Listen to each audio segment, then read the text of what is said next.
Good morning student. আজি আমাৰ স্কুলৰ প্ৰথমটো দিন হয়। আহাচোন আমি আজি পৰিচয় হৈ লওঁ। মোৰ নাম ৰমেন। তোমালোকে তোমাৰ নামবিলাক কৈ দিয়া। মোৰ নাম লাড্ডু হয় ছাৰ। মোৰ নাম টিনা হয় ছাৰ। কোৱাচোন গুড্ডু, গৰুৰ ৰচনা কোৱা। ছাৰ, গৰুৰ দুটা চকু আছে, দুটা কাণ আছে, চাৰিটা ঠেং আছে। গৰুৱে ঘাঁহ খায়, গৰুৱে আমাক গাখীৰ দিয়ে। সেই গাখীৰ আমি বিক্ৰী কৰোঁ, তাৰ পৰা আমি টকা পাওঁ। গৰুৱে মানুহৰ ঘৰত সোমাই গছ পুলি খায়। গৰুৰ এটা নেজ আছে, গৰুৱে নেজডালেৰে মাখি মাৰে আৰু গা খোজায়। গৰু গোহালিত থাকে ছাৰ। কেতিয়াবা আমি গৰু বাহিৰতে ৰাখোঁ। গৰু বাহিৰত ৰাখিলে গৰু চোৰ কৰিলে আপোনাৰ দায়িত্ব, আমাৰ একো নাই।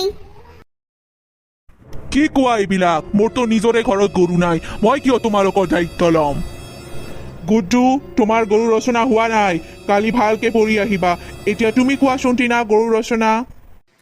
ছাৰ, গৰুৰ দুটা চকু আছে, দুটা ভৰি আছে আৰু দুটা হাত আছে। গৰুৰ চকুগিলা ডাঙৰ ডাঙৰ, কাৰণ গৰুৱে চকুত আইলিনা লগায়। কি? ছাৰ, গৰুৱে গাত মেকআপ সানে আৰু নিজৰ নেজডালৰ চুলিডাল ষ্ট্ৰেইট কৰিও লৈছে। সেইকাৰণে গৰু দেখিবলৈও বহুত ধুনীয়া। কি কোৱা এইবিলাক? তোমালোকৰ দুয়োৰে একদমেই হোৱা নাই ৰচনা। কালি ভালকে পঢ়ি আহিবা, নহ'লে তোমালোকৰ পানিছমেণ্ট আছে।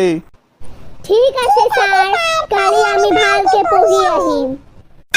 ঠিক আছে, আজিলৈ ছুটি। কালি আমি পুনৰ লগ পাম।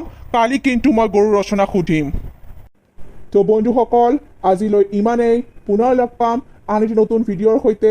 ভিডিঅ'টো চাই যদি আপোনালোকৰ ভাল লাগিল, তেনেহ'লে ভিডিঅ'টোত লাইক, শ্বেয়াৰ, ছাবস্ক্ৰাইব আৰু কমেণ্ট কৰিবলৈ নাপাহৰিব।